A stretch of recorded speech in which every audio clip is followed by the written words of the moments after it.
Ngayong araw ay tatalakayin natin ang isang kaso mula sa South Korea kung saan nagtagpo ang paghihiganti, kasakiman at panloloko sa paraang hindi man lang kayang pantayan ng kahit pinakamatinding pelikula.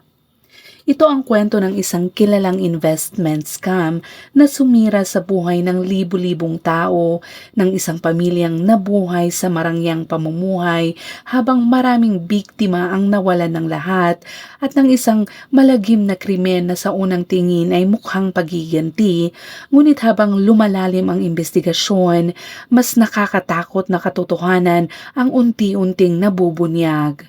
Paano nga ba nauwi sa isang malagim na trahedya ang kasong nagsimula lamang sa isang investment scam?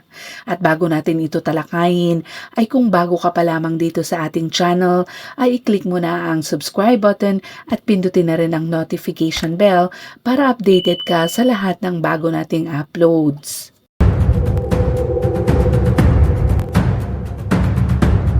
Krimen X-Files. Noong ika-26 ng Pebrero taong 2019, nagtungo sa Dongan Police Station sa lungsod ng Anyang ang isang lalaki na nagngangalang Lee Hee-jin. Lubos siyang nag-aalala dahil hindi na niya makontak ang kanyang mga magulang, ang kanyang 62 taong gulang na ama at 58 taong gulang na ina. Dahil dito, humingi siya ng tulong sa mga pulis upang mahanap ang mga ito. Kung pamilyar kayo sa mga nauna nating tinalakay na kaso sa South Korea, alam ninyo kung paano karaniwang kumikilos ang kanilang mga otoridad. Madalas ay hindi sila agad nagbibigay ng pansin kahit sa mga nawawalang bata, lalo na kung matatanda ang hinahanap. At ganoon din ang nangyari sa kasong ito. Halos walang naging pag-aalala ang mga pulis sa ulat ni Hee-jin. Batay sa kanilang karanasan, napakabihira raw na sabay na nawawala ang dalawang matandang tao. Kadalasan, ang mga ganitong ulat ay nauuwi lamang sa hindi pagkakaunawaan o kaya naman ay simpleng medical emergency habang sila ay nasa labas. Ngunit mariing iginiit ni Hee-jin na nasa mabuti at malusog na kalagayan ang kanyang mga magulang at wala silang anumang sakit na maaaring magdulot ng kanilang biglaang pagpanaw. At kahit pa may karamdaman ng isa sa kanila, halos imposible daw na pareho silang magkaroon ng malubhang kondisyon sa iisang pagkakataon. Matapos itong pag-isipan, sinabi ng mga pulis na malamang ay bumiyahe lamang ang kanyang mga magulang o may mahalagang lakad na hindi nila sinabi sa pamilya. Pinayuhan nila si Hee-jin na umuwi na lamang at maghintay ng balita. Ngunit ang paghihintay na iyon ay umabot ng mahigit 2 linggo. Sa wakas, noong ika-16 ng Marso, dahil hindi pa rin makontak ang kanyang mga magulang, napilitan si Hee-jin na bumalik sa himpilan ng pulisya sa ikalawang pagkakataon. Sa pagkakataong ito, mabilis na kumilos ang mga otoridad. Makalipas lamang ang 2 araw noong ika-18 ng Marso, tumambad sa kanila ang isang nakakapangilabot na eksena sa Hyundai apartment complex sa Gwangyang sa Dongan District. Sa loob ng isang wall cabinet, natagpuan nila ang bangkay ng ina ni Hee-jin na si Sung-ja na nasa matinding estado na ng pagkabulok. Ngunit hindi pa roon nagtatapos ang trahedya. Noon ding hapon, nakatanggap naman sila ng ulat mula sa isang liblib na lugar sa Pyeongtaek. Isang tagapamahala ng bodega ang nagsabing ilang araw raw may napakalakas na mabahong amoy na napapansin ng mga residente sa lugar. Nang kanilang imbestigahan, natagpuan nila ang bangkay ng isang matandang lalaki sa loob ng refrigerator. Kalaunan, kinumpirma ng DNA test na iyon nga ay si Lee Deok-ju na ang ama ni Hee-jin. Ang dalawang nakakagimbal na natuklasan sa iisang araw ay halos tuluyang nagpabagsak kay Hee-jin. Ngunit mas lalo siyang nabigla nang mabasa ang resulta ng forensic report. Walang pag-aalinlangan, malinaw na sina Deok-ju at Sung-ja, ang kanyang mga magulang, ay sinadyang pinaslang. Napakarami ng kanilang mga sugat kaya't maging ang mga forensic expert ay hindi na matukoy ang eksaktong sanhi ng kanilang pagkamatay. Hindi lang ito simpleng pagpatay. Ipinakita ng ebidensya na matagal silang pinahirapan hanggang sa tuluyan silang mawalan ng buhay. Napag-alaman ding nangyari ang kanilang pagkamatay noong ika-25 ng Pebrero at ito isang araw lamang bago unang nagtungo si Hee Jin sa himpilan ng pulisya. Isang mapait na katotohanan naman ang lumabas. Kung agad sanang sineryoso ng mga pulis ang unang ulat, maaaring mas marami pa silang nakalap na mahalagang ebidensya kahit hindi na nila nailigtas ang mag-asawa. Gayunpaman, tila hindi gaanong nabahala ang mga investigador sa pagkukulang na iyon. Para sa kanila, mukha lamang itong isang karaniwang kaso ng paghihiganti. Lahat daw ng detalye ay tila nagtuturo sa isang direksyon. Naniniwala silang kapag sinundan nila ang mga taong may kaugnayan sa dalawang biktima, hindi magtatagal daw ay matutukoy rin ang salarin. Dahil dito, hinati nila ang kanilang grupo sa dalawa. Ang unang grupo ay nagsiyasat sa paligid ng mga pinangyarihan ng krimen upang maghanap ng mga posibleng saksi, habang ang ikalawang grupo naman ay nagsimulang suriin ang mga relasyon at koneksyon ng mga biktima. At gaya nga ng kanilang inaasahan, may lumabas ngang mahalagang impormasyon. Malapit sa bodega kung saan natagpuan ang bangkay ni Deok-ju, ilang residente ang nagsabing posibleng nakita nila ang salarin. Ganito ang kanilang naging salaysay. Noong gabi ng ika-25 ng Pebrero, ang mismong araw na pinaniniwala ang namatay ang mag-asawa, may kakaibang mabahong amoy na ang nagmumula sa paligid ng bodega.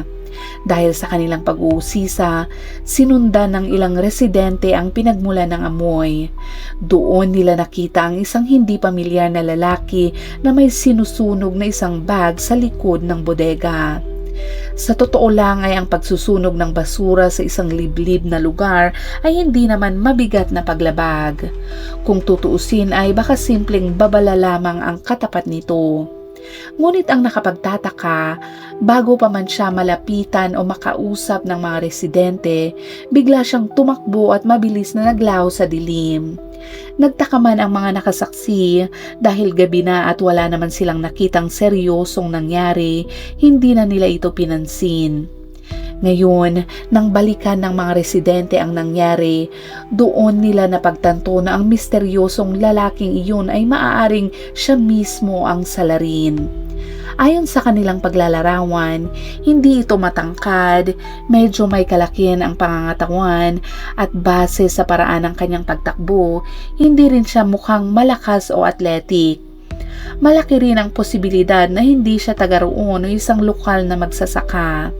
Dahil dito, agad na ipinasa ng mga pulis ang impormasyong ito sa grupong nagsisiyasat sa mga koneksyon at relasyon ng mga biktima.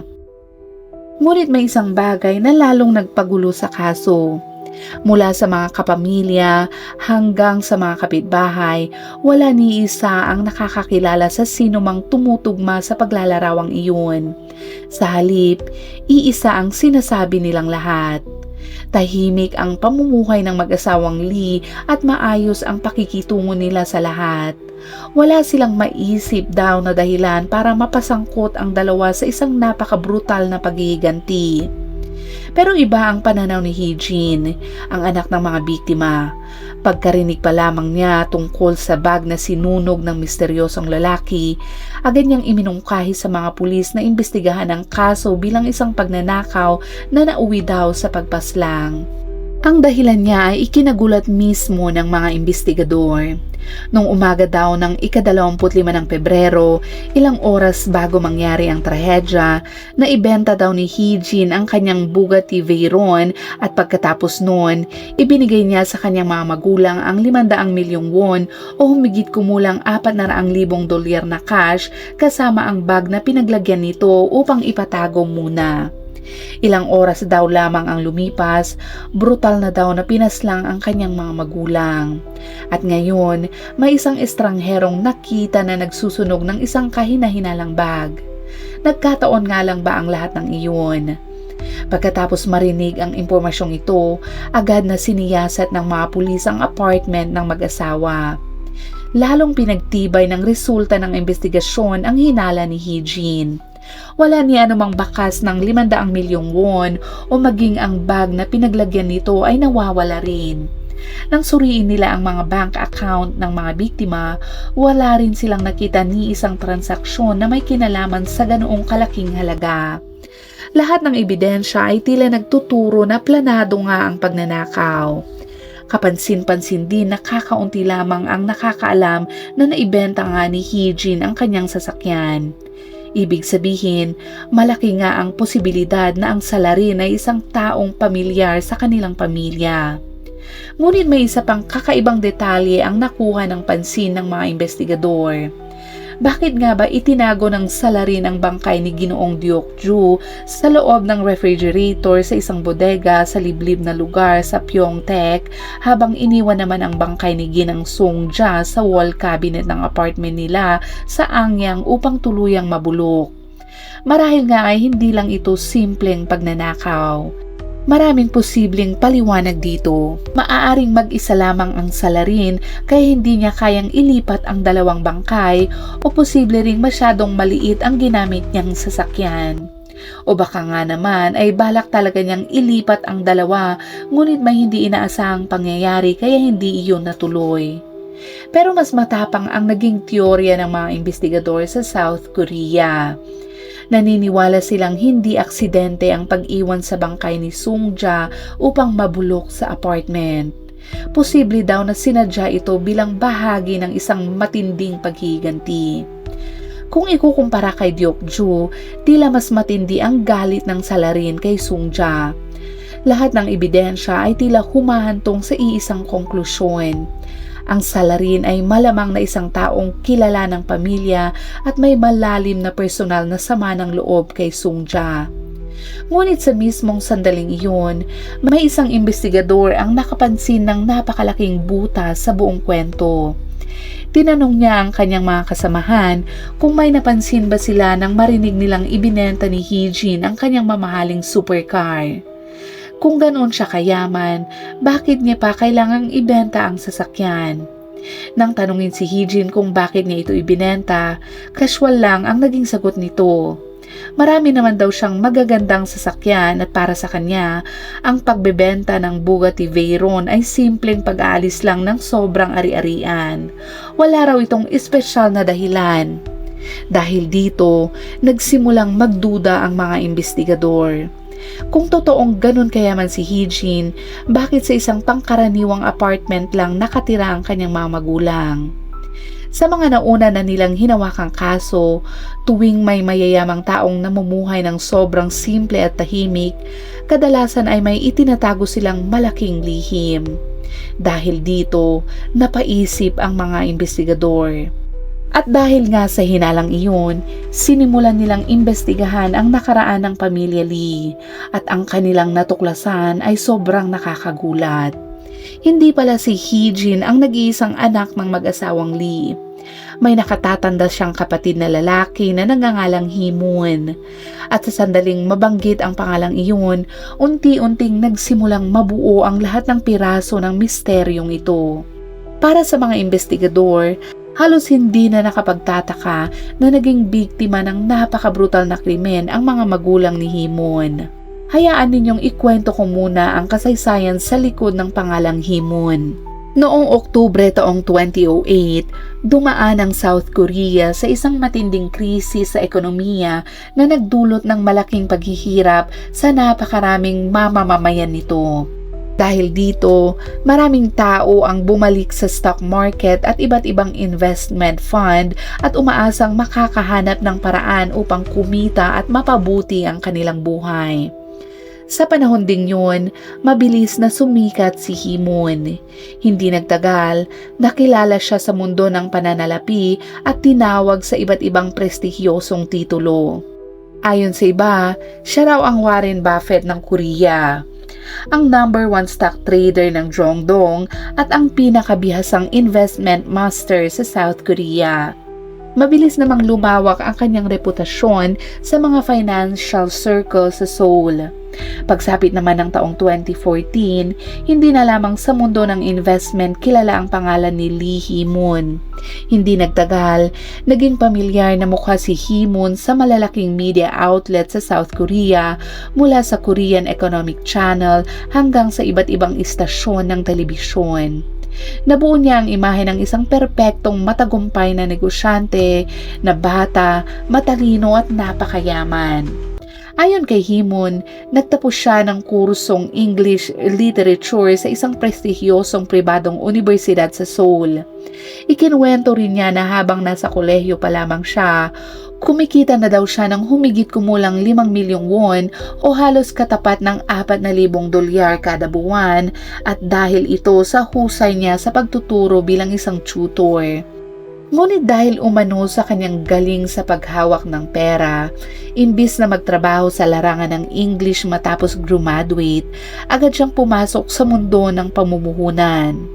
Dahil dito, sa loob ng wala pang 10 taon, tuluyan niyang nabago ang kanyang estado sa buhay. Hindi lang siya nakabili ng isang malaking mansyon sa mayamang distrito ng Gangnam sa Seoul gamit ang cash, nagkaroon din siya ng mga mamahaling sasakyan tulad ng Bugatti, Lamborghini, Rolls-Royce at Bentley. Pero hindi iyon ang tunay na dahilan kung bakit siya hinangaan ng maraming tao. Ang higit na nakatawag ng pansin sa kanya ay ang imahe niyang handang tumulong sa mga ordinaryong mamamayan sa pamamagitan ng pagbabahagi ng kanyang kaalaman sa pamumuhunan. Madalas siyang lumabas sa mga programa sa telebisyon upang ibahagi ang kanyang mga investment strategy. May mga pagkakataon ding siya mismo ang humahawak sa pamumuhunan ng ilan sa kanyang mga tagasunod. Isipin mo nga naman kung isang kilala, matagumpay at napakayamang tao ang mag-alok na siya mismo ang magpapalago ng pera mo, hindi ka ba matutuksong subukan din ito? At habang lalong kumakalat ang kanyang pangalan, dumarami rin ang mga taong gustong magpatulong sa kanya para kumita. Dahil sa patuloy na pagdami ng mga interesadong mamuhunan, napilitan umano siyang magbukas ng isang investment consulting company upang doon na asikasuhin ang lahat. Para naman sa mga mas maingat na investor na gustong sila mismo ang mag-trade, bukas palad siyang nagbibigay ng listahan ng mga stock na sinasabi niyang siguradong kikita. Hindi naman nagtagal, mabilis namang sinamantala ng pamilya Lee ang pagkakataong ito. Itinatag ng nakababatang kapatid ni Hee-jin ang isang P2P lending company upang tulungan ang mga gustong mamuhunan ngunit kapos sa puhunan. Sa loob lamang ng maikling panahon, nakalikom ang magkakapatid ng mahigit 20 bilyong won o humigit kumulang 16 na milyong dolyar. Ngunit sa likod ng marangyang imahe ng isang stock market expert, may isang madilim na katotohanang walang sino man ang umaasang makita ito. Isa-isang nalugi ang lahat ng investor na nagtiwala sa kanya. Nang magsimulang maghinala ang ilan sa mga biktima at magsagawa ng sarili nilang investigasyon tungkol kay Hee-moon, isang nakakagulat na katotohanan ang kanilang natuklasan. Peke pala ang halos buong pagkatao niya.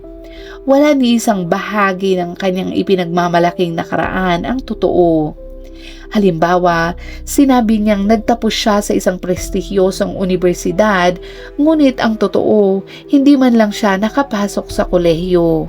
Maging ang mga post niya sa social media na nagpapakita ng kanyang marangyang pamumuhay ay puro gawa-gawa lamang. Ipinagmalaki pa niya noon na siya raw ang magiging distributor ng Lamborghini at Bugatti sa South Korea. Ngunit nang beripikahin ito, lumabas na dahil maliit lamang ang merkado ng South Korea, hindi kailanman nagplano ang Lamborghini na magtalaga ng panibagong distributor doon. Mas matindi pa rito ang isa pang insidente. Noong tag-init ng taong 2016, nagpost si Hee-moon sa Facebook at sinabing kararating lang daw niya sa isang paliparan sa China at naghahanda siyang makipaghapunan sa isang mataas na opisyal mula sa Jiangsu Province. Noong panahong iyon, halos walang nagdududa sa kanyang kwento. Sa halip ay marami pa ang humanga sa lawak umano ng kanyang koneksyon. Ngunit nang siya ay maaresto at makulong dahil sa panluloko at illegal na trading, muling kumalat na naman sa internet ang lumang post na iyon. Dahil dito, napilitan pang maglabas ng pahayag ang mga otoridad sa China upang itanggi ang kanyang mga sinabi. Ayon sa kanila ay wala namang opisyal sa Jiangsu province na tumutugma sa taong binanggit ni Himon. Hindi lang iyon, ang litrato niya sa paliparan sa China ay hindi rin pala sa kanya. Iyon ay simpleng larawan lamang na kinuha niya mula sa internet. Sa madaling salita, ang buong post na iyon ay isa lamang malaking kasinungalingan at doon tuluyang bumagsak ang imperyo ni Himon. Sa kasamaang palad, kasabay rin niyang bumagsak ang libu-libong taong nagtiwala sa kanya. Libu-libong investor ang nawalan ng lahat ng kanilang ipon at marami pa ang naiwan na may napakalaking utang. May ilan pa sa mga biktima na dahil hindi na kinaya ang matinding pagkabigo ay tuluyang nawala ng pag-asa at nagpasya na tapusin ang kanilang sariling buhay. Hindi na mahirap isipin na kung hindi nakulong si Himon, maaaring isa sa kanyang mga biktima ang gumawa ng paraan upang gantihan siya. Kaya naman, hindi na rin nakapagtataka kung may mga taong dahil hindi nila siya kayang lapitan ay ibinuhos na lamang ang kanilang galit sa kanyang mga magulang. Ngunit kung iyon man ang totoong nangyari, magiging napakahirap lutasin ng kasong ito. Napakarami kasing taong naloko ni Himon. Habang nahihirapan ang mga pulis kung saan magsisimula, ang investigador na unang nakapansin ng malaking butas sa kwento ay nagmungkahi ng isang ideya. Napansin niyang sadyang itinago ni Heejin ang pagkakakilanlan ng kanyang kapatid upang mailihim ang nakaraan ng kanilang pamilya. Hindi rin nito sinabi sa mga pulis ang tungkol kay Himon. Ngayon na nabunyag na ang lihim na iyon, wala nang dahilan para maitago pa. Marahil ay handa na siyang magsabi ng mas mahalagang impormasyon na makatutulong sa paglutas ng kaso. At tama ang kutob ng investigador. Nang diretsahan siyang tanungin ng mga otoridad tungkol sa katotohanan, sunod-sunod na ang mga isiniwalat ni Heejin na para bang bumigay ang isang dam. Inamin niyang matapos makulong ang kanyang kapatid na si Himon, kahit na naibalik nila ang bahagi ng perang nakuha sa illegal na paraan, malaki pa rin ang natirang cash at iba pang ari-arian ng kanilang pamilya. Iyon din ang dahilan kung bakit pinili nilang mamuhay ng tahimik at hindi magpakitang gilas upang hindi sila mapansin ng mga taong maaaring naghahanap sa kanila. Dagdag pa niya ay dahil matagal nang nakakulong ang kanyang kapatid, hindi niya kailanman naisip na may kaugnayan ito sa pagkamatay ng kanyang mga magulang. Sa madaling salita, sinusubukan lamang niyang ipaliwanag kung bakit hindi niya agad sinabi ang lahat ng ito sa mga pulis. Matapos ang mahahabang paliwanag na iyon, may isa pa siyang ibinahaging kakaibang detalye na lalong nagpalalim sa misteryo. Noong gabi ng ika-25 ng Pebrero, ang mismong gabi ng krimen, nakatanggap siya ng mensahe mula sa kanyang ina sa isang messaging app. Ayon sa mensahe ay may nakilala raw itong isang matagumpay na negosyante na nagtapos sa Harvard na nagngangalang Kim Jung-ho. Gusto raw ng kanyang ina na maglaan si Heejin ng oras upang makipagkita rito at pag-usapan ang posibleng business partnership nila. Dahil dito, inan ni Heejin si Jung-ho bilang kontak at binalak muna niya itong kausapin online bago sila magkita ng personal kung sakaling may magandang oportunidad nga na magtutulungan sila. Ngunit habang nag-uusap sila, aksidenteng napindot ni Heejin ang video call button at laking gulat niya nang agad itong sagutin ng kabilang panig. Sa maikling sandaling iyon, nasilayan niya ang bilugan at matabang mukha ng lalaking nagpakilalang si Kim Jung-ho. Sa unang tingin, parang wala namang kakaiba sa pangyayaring iyon. Pero may isang malaking problema. Ayon sa forensic report, namatay ang parehong biktima noong gabi ng ika-25 ng Pebrero, kaya paano pa nakapagpadala ng mensahe ang kanyang ina kay Heejin? Sa puntong iyon, dalawa lang ang posibleng paliwanag. Maaaring nagkamali ang forensic team sa pagtataya ng oras ng pagkamatay o kaya naman ang taong nagpadala ng mga mensahe kay Heejin ay hindi nga ang kanyang ina kundi ang mismong salarin. Kung iyon ang totoo, malaki ang posibilidad na ang lalaking nagpakilalang Kim Jong-ho ang responsable sa krimen. At ang plano nitong makipagkita kay Hee-jin ay maaaring bahagi nga ng balak nitong idamay pati siya bilang paghihiganti sa buong pamilya nila. Dahil dito, agad na gumawa ang mga pulis ng facial sketch base sa paglalarawan ni Hee-jin. Ipinakita nila ito sa mga residenteng nakakita sa misteryosong lalaking nagsusunog ng bag malapit sa bodega noong gabi ng krimen. Halos lahat sila ay nagsabing malaki ang pagkakahawig nga ng sketch sa lalaking kanilang nakita. Ngayon na mayroon na silang malinaw na ideya sa itsura at pangangatawan ng sospek, sinimula ng mga pulis na suriin ang mga CCTV sa paligid ng mga pinangyarihan ng krimen at hindi nga nagtagal, nakita nila ang sospek sa kuha ng isang street camera. Habang masusing sinusuri naman ang video, may isa pang napakahalagang detalye ang kanilang natuklasan.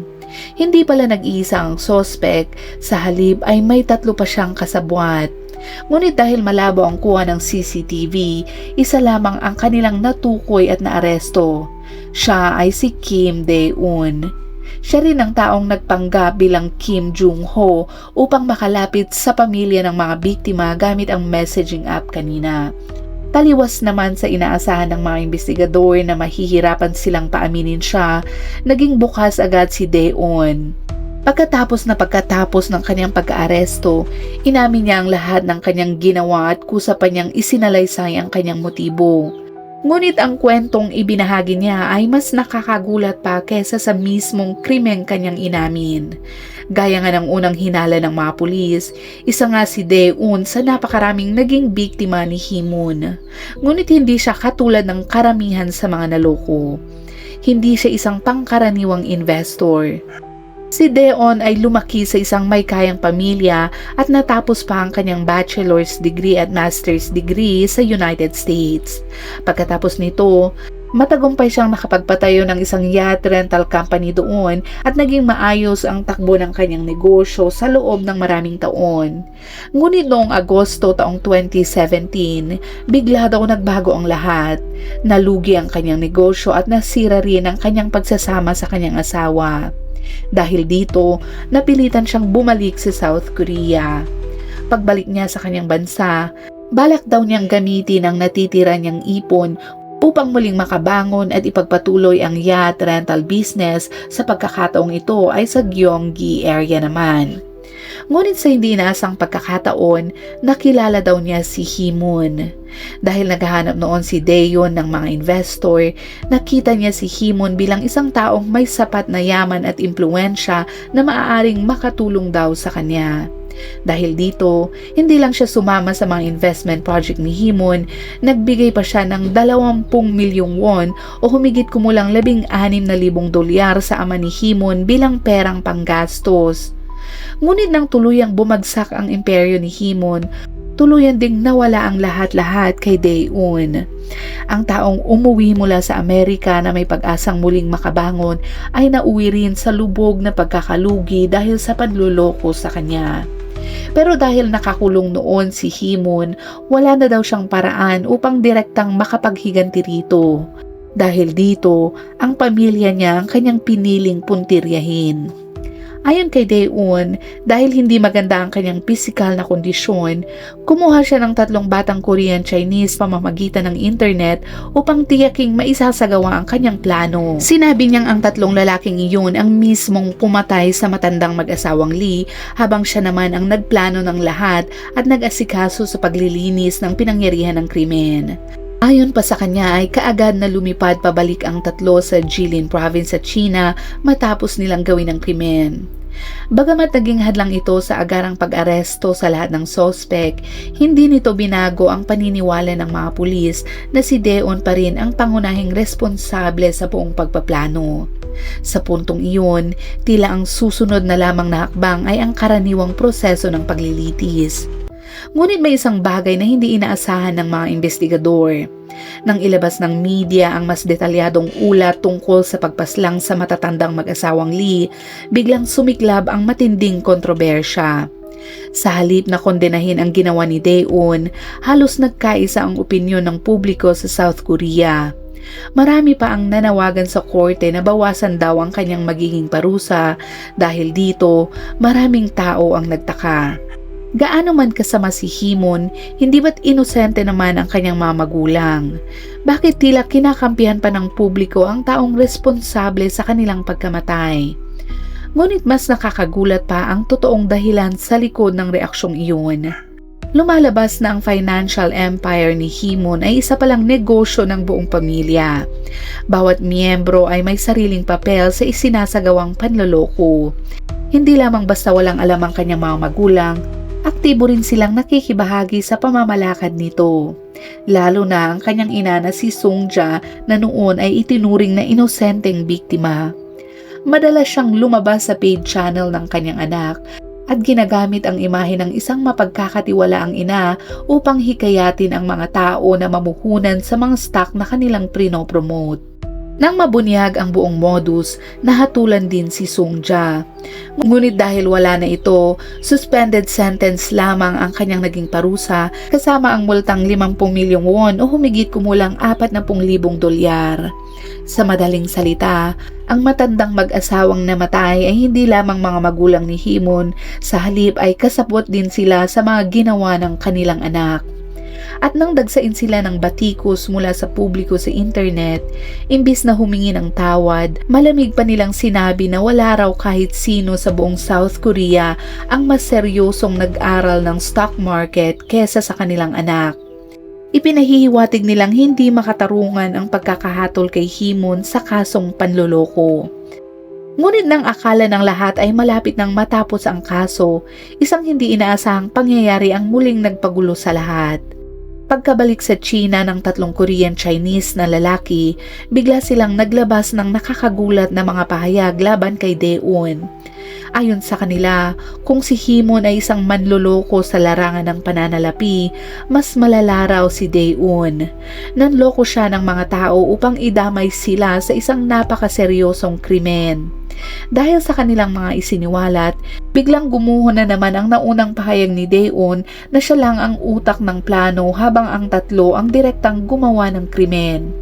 Inilantad ng 3 lalaki ang nakakatakot na katotohanan sa likod ng pangyayari. Nagsimula daw ang lahat halos 1 buwan bago ang trahedya. Nag-post daw si Dae-un ng online job listing para sa mga security guard at dahil doon, naengganyo ang 3 kabataang ito dahil sa pangakong magaan lang ang trabaho at mataas ang sahod. Hindi naman nagtagal, nag-apply sila at agad ding natanggap. Ngunit matapos daw nilang kumplituhin ang lahat ng kinakailangang proseso at bumiyahe ng malayo papuntang South Korea, hindi normal na security work daw ang unang ipinagawa sa kanila ni Dae-un. Sa halip ay inutusan silang ilipat ang bangkay ng 2 matandang tao papunta sa isang liblib na bodega daw sa probinsya. Sa kabutihang palad, hindi naging padalos-dalos ang 3 kabataan na ito. Nang mapagtanto nilang mga bangkay ang kanilang pinagbubuhat, agad nilang tinanggihan ang utos ni Dae-un at mabilis na bumalik sa kanilang bansa. Sa madaling salita, ang 3 lalaking itinuring na mga kasabwat ay hindi pala bahagi ng krimeng iyon. Sila ay mga trabahador lamang na nalinlang ni Dae-un upang pumunta mula China patungong South Korea at wala silang anumang kinalaman sa malagim na nangyari sa mag-asawang Lee. Gayunpaman, hindi agad naniwala ang mga pulis sa South Korea sa mga pahayag ng 3 Korean-Chinese na lalaki. Habang humihingi sila ng tulong sa China upang maibalik ang 3 sa South Korea para sa investigasyon, masusi rin nilang sinuri ang lahat ng kanilang kilos habang naroon sila sa bansa. At ang kanilang natuklasan ay sumuporta sa salaysay ng 3 lalaki. Wala ni isa sa kanila ang nakatanggap ng anumang bayad mula kay Dae-un. Sa katunayan, isa pa nga sa kanila ang napilitang manghiram ng 200,000 won o humigit kumulang 160 dolyar sa mga kaibigan sa South Korea para lamang makabili ng plane ticket pauwi nila doon.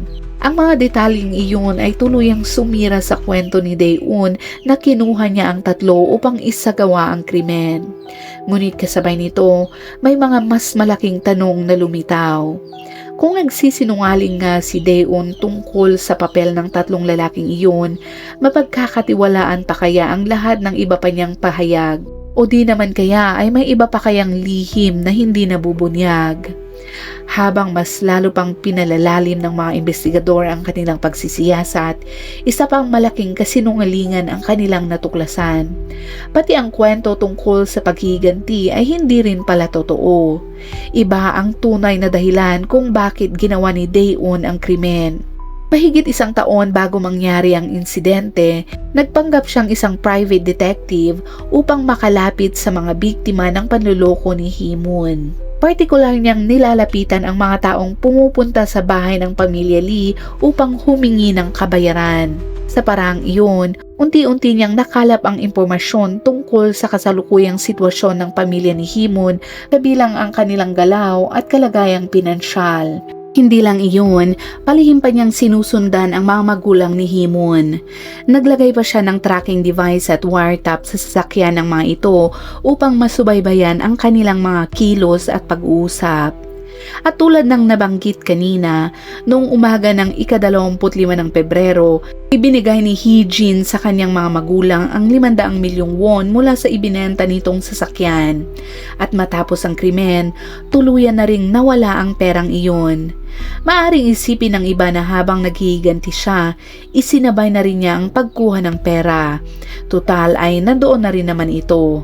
Ngunit may isang bagay na hindi maipaliwanag. Napakasakto ng tiempo. Kalaunan, may isa pang mahalagang detalye ang natuklasan ng mga pulis.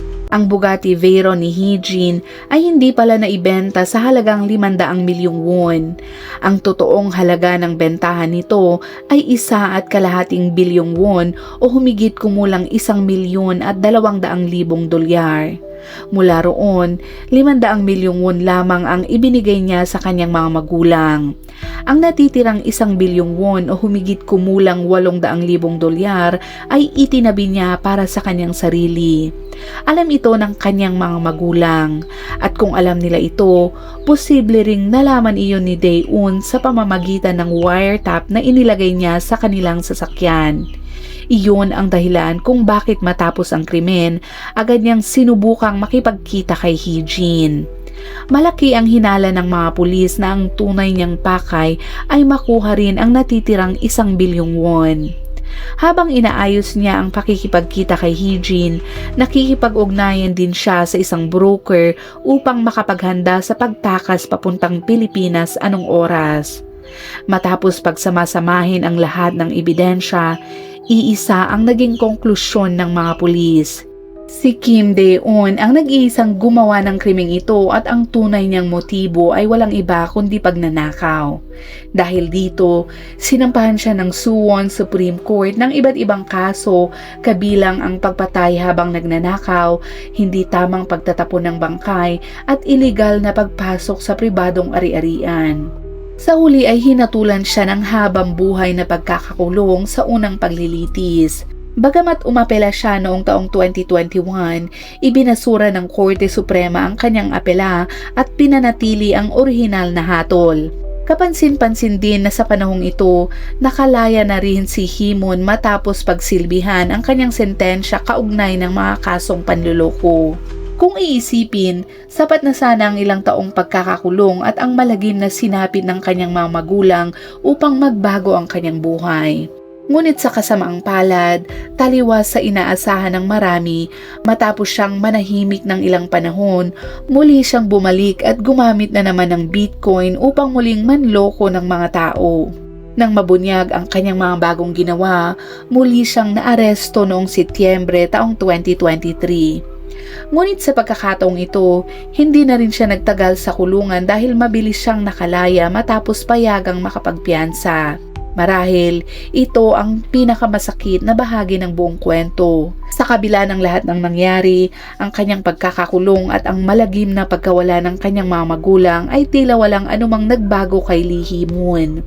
Gamit ang natitira niyang yaman, pinakasalan niya ang isang babaeng idol, bumuo ng sariling pamilya at nagpatuloy sa marangyang pamumuhay at panloloko. Ang kasong ito ay hindi lamang kwento ng kasakiman at paghiganti. Isa rin itong matinding paalala kung hanggang saan kayang ibaba ng tao ang kanyang pagkatao dahil lamang sa pera. May mga taong walang konsensyang nanluloko ng kanilang kapwa at mayroon ding handang gumawa ng napakasamang krimen para lamang makuha ang kayamanan ng iba.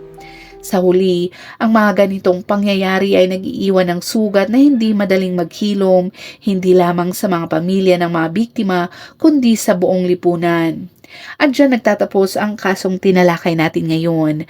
At gaya ng dati, kung umabot ka sa dulo ng videong ito ay huwag mong kalimutang ilagay sa comment section ang iyong saloobin sa kasong tinalakay natin ngayon at ilagay mo na rin kung anong oras at saan mo ito napanood para naman alam namin kung saan umabot ang videong ito. Hanggang sa muli at palaging mag-iingat.